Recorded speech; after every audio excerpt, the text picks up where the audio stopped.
వరద వచ్చింది, పెద్ద విపత్తు. విజయవాడలో పాపం వాళ్ళని చూస్తుంటే బాధ వేస్తుంది. ఎవరికి రాకూడదురా ఈ కష్టము అనుకుంటున్నాము. ఇక శత్రువులకు కూడా ఈ పరిస్థితి రాకూడదు అని మనం అందరం అనుకుంటున్నాం.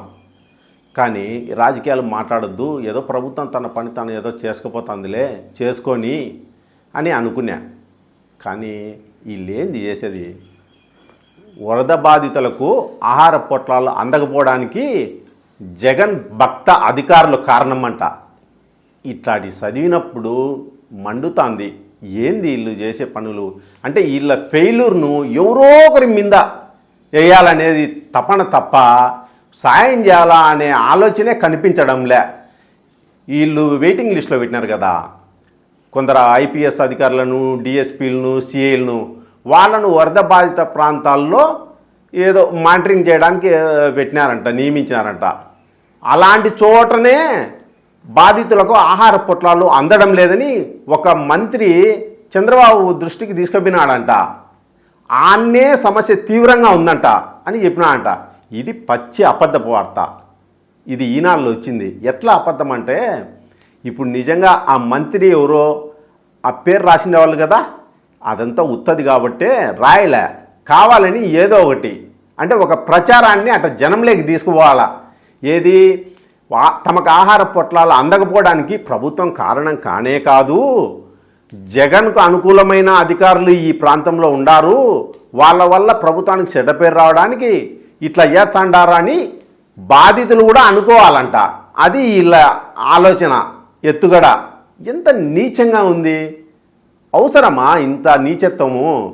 ఇంకా ఏంది? ఎన్నికలు అయిపోయినాయి, కొత్త గవర్నమెంట్ వచ్చింది, మీరు కోరుకున్నట్టు ప్రభుత్వం ఏర్పాటు చేసినారు. జగన్ మట్టి కొట్టుకొని వినాడు, వాళ్ళ పార్టీ 11 సీట్లకు పరిమితమైంది. ఇంకా ఏమి ఆశిస్తారయ్యా? జగన్ ఇంకా ఏం కావాలనుకుంటున్నారు? వైసీపీ ఇంకా ఏం కావాలనుకుంటున్నారు? ఇంకా ఏం చేసే ఏం లాభము? మీకు వచ్చిన ప్రయోజనం ఏంది? మట్టసంగా ఆడ ఏదో వాళ్ళకి సాయం చేయొచ్చు కదా.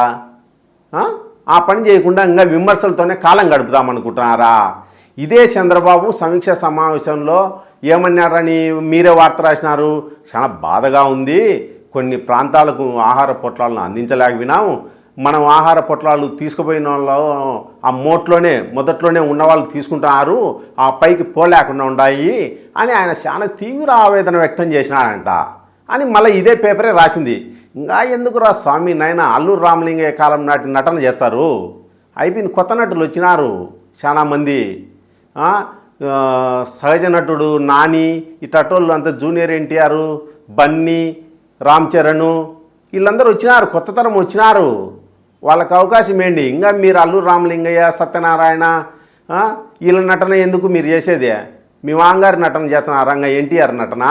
అయిపోయింది, కాలం అయిపోయింది. నాగేశ్వరరావు ఆ కాలం, ఆ నటన ఏదో వాళ్ళు ఎరికాలమై వాళ్ళ నటన చూస్తున్నారు, అది అయిపోయింది. కొత్త నటులు వచ్చినారు, కొత్తగా కోరుకుంటున్నారు, జనరేషన్ మారింది. నటన మార్చండి. ఎప్పుడూనా ఇంకా ఒకరి మీద నింద వేయడమేనా? నింద కాదు కావాల్సింది, వాళ్ళకు ఏదైనా సాయం కావాలా చేయండి, అదేదో చేయండి స్వామి.